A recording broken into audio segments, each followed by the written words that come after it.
Former chief medical examiner for the state of Alabama, Dr. James Lauridsen, is reacting to the new charges facing former Mobile County Commissioner Steve Nodine. Dr. Lauridsen testified for the defense back in December that the death of Angel Downs was a suicide. And last week, Nodine was indicted by a grand jury in Baldwin County on charges of negligent homicide and perjury.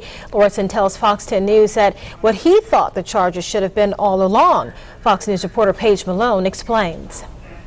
Since the beginning, Dr. James Lauridsen has said Angel Downs pulled the trigger. I stand by my testimony in that at that time, that I believe that the evidence is that Angel Downs did commit suicide. Lauridsen was an expert witness for the defense in the Steve Nodine murder trial, but his reactions to the new 2-count indictment speak more for the upcoming prosecution. I know that one doesn't necessarily have to pull the trigger to be responsible for the shooting death of another person. A grand jury indicted Nodine Tuesday for perjury and criminally negligent homicide. But the Downs family has also had an opinion from the start. We have our own thoughts and views and opinions, and of course our views and our opinions are that he murdered my sister. Which is what the state initially said happened that night. But District Attorney Hallie Dixon released a statement today that said, "While I understand the family's grief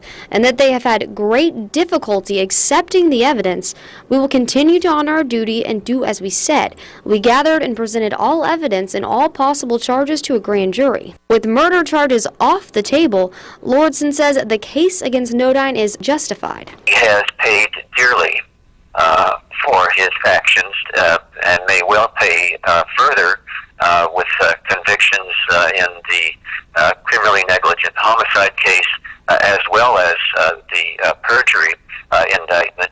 Criminally negligent homicide is a misdemeanor, and if convicted, Nodine would face no more than a year in jail and a fine up to $6,000. The charge of perjury carries a much more significant sentence. Reporting in Mobile, Paige Malone, Fox 10 News. Steve Nodine's attorney, Pascal Bruin, filed a motion to have separate trials on the charge related to Downs' death and the perjury charge.